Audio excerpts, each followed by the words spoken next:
Halo anak-anakku yang terkasih, selamat pagi. Kembali lagi berjumpa dengan Bu April. Untuk kali ini kita akan belajar bersama-sama pembelajaran Bahasa Indonesia kelas 7, yaitu menelaah struktur, isi, dan bahasa teks laporan hasil observasi.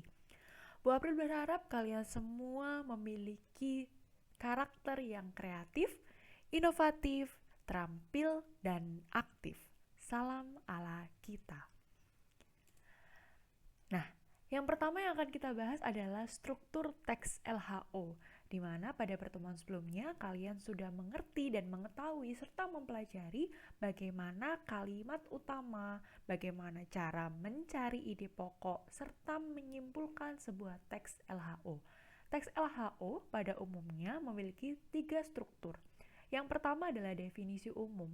Definisi umum atau deskripsi umum adalah bagian yang paling umum dalam teks laporan hasil observasi, di mana kalian bisa melihat bahwa teks tersebut atau paragraf tersebut merupakan paragraf yang berisi pengertian yang di dalamnya terdapat kata definitif, kemudian berisi ciri-ciri secara umum, biasanya meliputi habitat, asal-usul, dan latar belakang objek yang sedang diteliti. Selanjutnya paragraf deskripsi definisi umum ada deskripsi bagian. Deskripsi bagian ini meliputi hal-hal atau ciri-ciri secara spesifik atau yang lebih rinci dijelaskan. Contohnya seperti ciri-ciri pada objek pepaya misalnya, daunnya, bentuk batangnya, akarnya, bentuk bunga pada pohon pepaya. Itu semua adalah masuk di dalam struktur deskripsi bagian. Kemudian yang ketiga, adanya simpulan. Sebuah teks LHO masih dikatakan sebagai LHO yang sempurna jikalau teks tersebut tidak terdapat simpulan. Nah, kalian sebagai pembaca bisa membuat sebuah simpulan sendiri terhadap objek yang sedang diteliti. Jadi, simpulan ini, untuk struktur simpulan ini boleh ada, boleh tidak ada. Bergantung penulis mau menuliskannya atau pembaca atau menyuruh pembaca untuk memberikan simpulan tersendiri. Nah, lalu apa bedanya struktur dari LHO dengan struktur dari teks deskripsi yang pada awal pembelajaran kelas 7 kalian sudah menerima pembelajaran tersebut tentang teks deskripsi.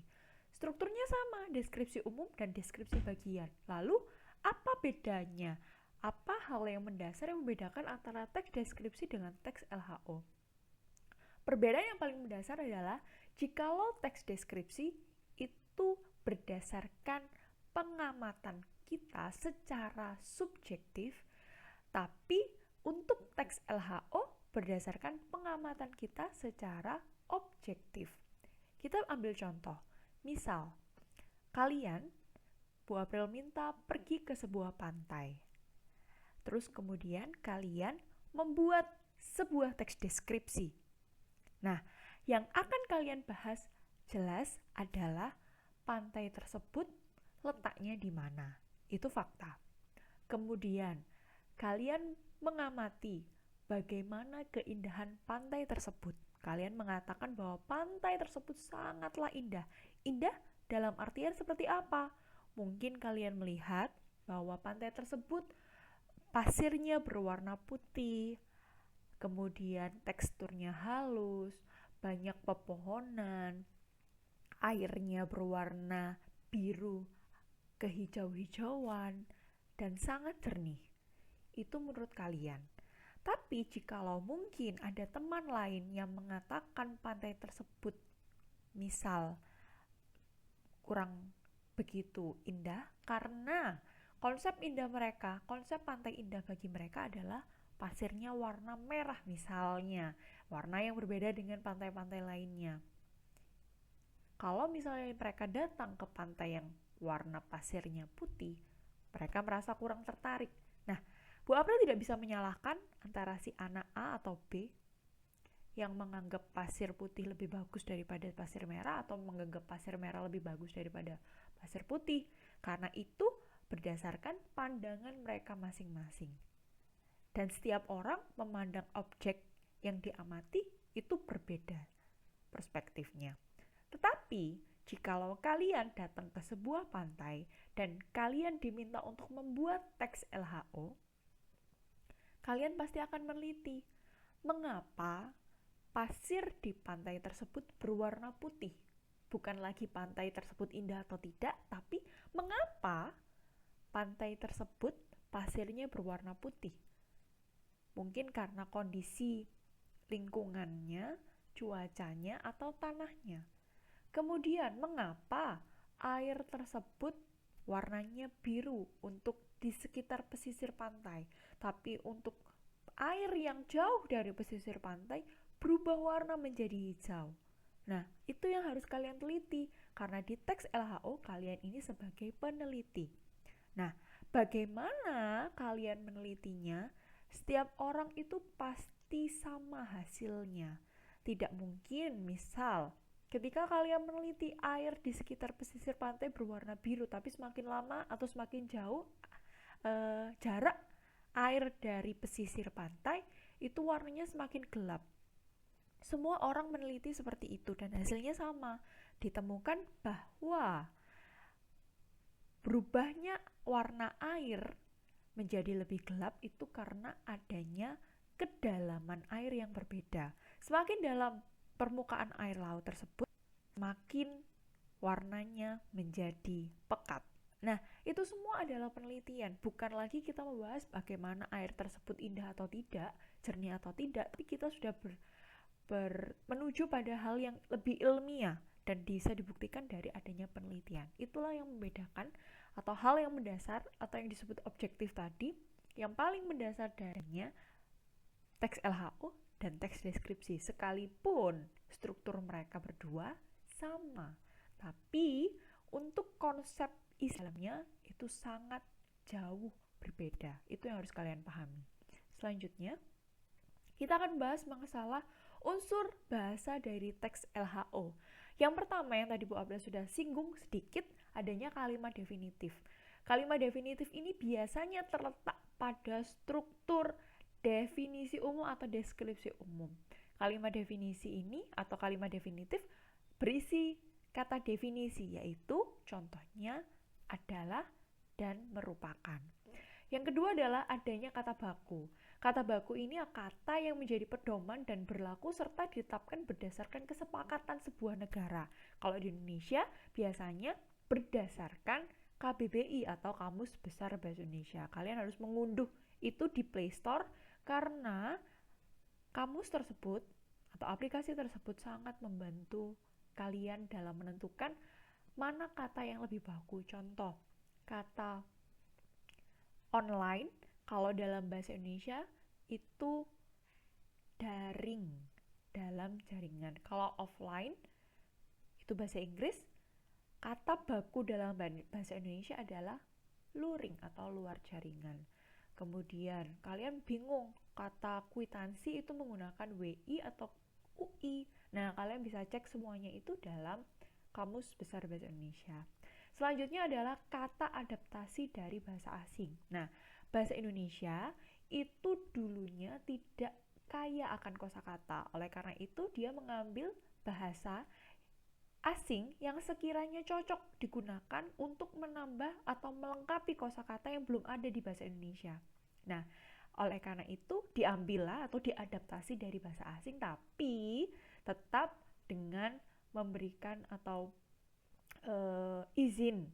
Jadi minta izin terlebih dahulu, kemudian barulah diadaptasi, dan yang jelas disempurnakan atau disesuaikan dengan kebutuhan bahasa Indonesia. Tidak semata-mata semua bahasa diadaptasi, tapi dipilah dan dipilih sesuai kebutuhan bahasa Indonesia. Yang pertama, kata adaptasi dari bahasa asing yang berakhiran is, yang memiliki makna bersangkutan dengan. Akhiran is ini merupakan adaptasi dari bahasa Belanda dan bahasa Inggris. Yang bahasa Belandanya teknik, Inggrisnya adalah technical, sedangkan bahasa Indonesianya diadaptasi dari bahasa tersebut menjadi teknis. Kemudian akhiran-isasi yang menyatakan proses atau menjadikan sesuatu. Contoh, di bahasa Inggris globalization itu bahasa Indonesianya diubah, diadaptasi karena bahasa Indonesia tidak mengenal kata globalisasi dulunya. Semakin berkembangnya zaman, semakin banyak hal-hal yang terjadi, maka muncul kata globalisasi. Karena bahasa Indonesia belum memiliki kosakata tersebut, akhirnya dia mengadaptasi dari bahasa Inggris dan disesuaikan dengan lidah orang Indonesia menjadi globalisasi maksud saya. Kemudian yang selanjutnya adalah akhiran-itas. Akhiran-itas menyatakan kegiatan yang, atau artinya itu, kegiatan yang. Akhiran-itas ini biasanya diadaptasi dari bahasa Inggris. Dari bahasa Inggris activity atau misalnya creativity berubah menjadi aktivitas atau kreativitas. Nah, ini perlu kalian catat. Bu April beri judul IT versus IV, di mana dalam bahasa Inggris kosakata yang diadaptasi dari bahasa Inggris menjadi bahasa Indonesia yang berakhiran itas itu biasanya diambil dari bahasa Inggris atau diadaptasi dari bahasa Inggris yang memiliki akhiran iti. Kalian perlu perhatikan banyak sekali kesalahan dalam penulisan kalian. Contoh kreativitas itu menggunakan F. Bagaimana bisa kalian menggunakan F? Padahal kata tersebut diadaptasi dari bahasa Inggris yaitu creativity, di mana penulisannya menggunakan huruf V. Activity juga menggunakan huruf V, tapi diubah huruf V-nya itu tetap ditulis menjadi aktivitas dan kreativitas. Dan seterusnya, kalian mencari kata-kata, kosakata dalam bahasa Inggris yang diadaptasi dengan ke bahasa Indonesia dengan akhiran iti yang berubah menjadi itas. Nah, selanjutnya adalah IV.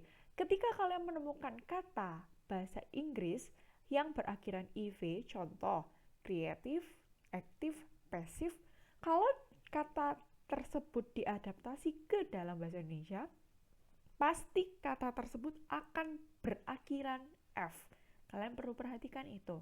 Beda tadi, kalau akhirannya iti dalam bahasa Inggris dan dalam bahasa Indonesia berakhiran itas, kata huruf V di situ tetap menjadi V, tapi berbeda makna jikalau kata tersebut berakhiran IV dalam bahasa Inggris dan diubah menjadi bahasa Indonesia atau diadaptasi menjadi bahasa Indonesia, kata tersebut, huruf IV tersebut menjadi F kalau dalam bahasa Indonesia.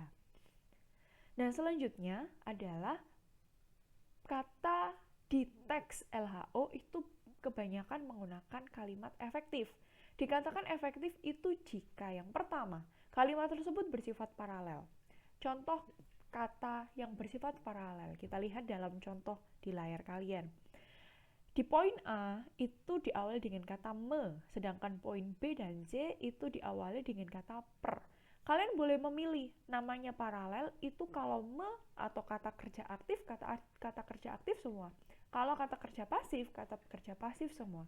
Jadi bebas bergantung kalian, yang penting paralel. Kalau misalnya diawali dengan me, berarti me semuanya. Kalau misalnya diawali dengan per, berarti per semua. Kalau seumpama Bu April mau membuat itu menjadi per semua, berarti Bu April harus mengubah poin A menjadi perlindungan pantai dari abrasi. Kalau misalnya Bu April mau membuat menjadi me semua atau kata aktif semua, berarti B dan C Bu April harus ubah dengan kata yang diganti melindungi organisme laut dan memperbaiki ekosistem pantai di sekitar hutan bakau. Itu baru yang namanya paralel. Nah, yang kedua adalah dikatakan kalimat efektif jika kalimat tersebut hemat. Hemat yaitu menggunakan kata, frasa, atau bentuk lain yang dianggap tidak perlu. Ya, contoh, bagaimana cara kita untuk membuat kalimat tersebut menjadi hemat? Bu April beri beberapa tips. Yang pertama, kalian bisa menghilangkan pengulangan subjek. Contoh kalimat tersebut, karena ia tidak diundang, dia tidak datang ke tempat itu. Muncul dua kata ganti tunggal, yaitu ia. Ya, ia dengan dia itu sama, satu subjek yang sama. Oleh karena itu, kita ubah. kita buang salah satunya. Kalian bisa membuat seperti ini. Karena tidak diundang, dia tidak datang ke tempat itu.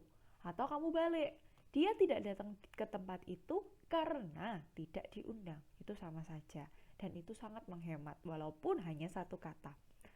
Yang kedua, yaitu menghindari subordinat pada hiponimi. Hiponimi itu apa sih Bu April? Kita lihat contohnya langsung ya. Ia memakai baju warna merah. Kalau kalian berpikir, kalau Bu April berkata merah, kalian pasti tahu bahwa merah adalah warna. Nah, merah itu adalah hiponimi, ya. Di mana kata merah itu kata yang lebih sempit, tapi dia terliput dalam kata yang lebih umum, kata warna. Oleh karena itu kata warna bisa kalian buang saja atau kalian hapus. Ia memakai baju merah. Kalian tahu bahwa baju itu warnanya merah. Oleh karena itu kata warna tidak perlu dituliskan secara detail. Nah, contoh lain misalnya, ia menyukai kucing. Kalau kalian tambahkan ia menyukai hewan kucing, kalimat tersebut sangat boros karena kalian tahu bahwa kucing tersebut adalah jenis hewan atau nama hewan. Oleh karena itu, kalian bisa buang kata hewan tersebut, langsung saja ia menyukai kucing. Gitu. Itu yang kedua. Yang ketiga, kalian bisa menghindari kata sinonim dalam sebuah kalimat atau dalam satu kalimat. Contoh, sejak dari pagi dia bermenung. Sejak itu sinonim dengan kata dari. Oleh karena itu pilih salah satu. Sejak pagi dia bermenung atau dari pagi dia bermenung. Itu sama saja artinya. Yang terakhir yaitu kalian tidak perlu menuliskan kata yang sudah bersifat jamak atau kalian tidak perlu menjamakkan kata-kata yang sudah bersifat jamak. Ini paling sering dilakukan oleh kalian biasanya dalam menulis. Contoh, para tamu-tamu. Para itu artinya sudah banyak. Tamu-tamu itu berarti tamunya lebih dari satu. Kalian cukup memilih salah satu saja, tamu-tamu datang tepat waktu atau para tamu datang tepat waktu. Nah, yang terakhir adanya kata yang kalimat efektif jikalau kalimat tersebut cermat atau kita menulisnya dengan cermat. Maksudnya cermat apa Bu April? Maksudnya adalah kalimat tersebut tidak bermakna ganda atau ambigu. Nah, contoh misalnya, mahasiswa perguruan tinggi yang terkenal itu menerima hadiah. Di sini siapa yang terkenal?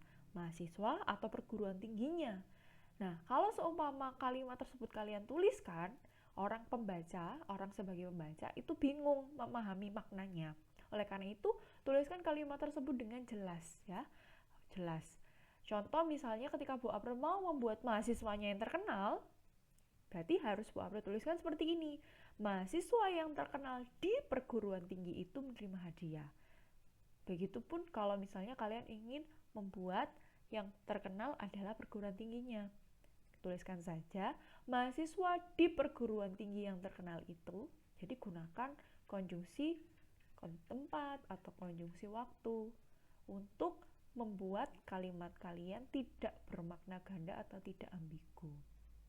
Nah, itu adalah beberapa unsur bahasa serta struktur teks LHO atau laporan hasil observasi yang bisa Bu April jelaskan pada kalian.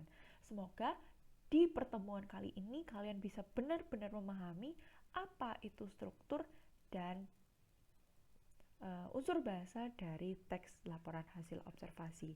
Ingat, tetap semangat, tetap jaga kesehatan kalian, tetap jaga kondisi pikiran kalian karena sakit itu biasanya datang dari pikiran. Oleh karena itu, saat kalian melaksanakan pembelajaran, kalian harus merasa happy ya, dibuat having fun.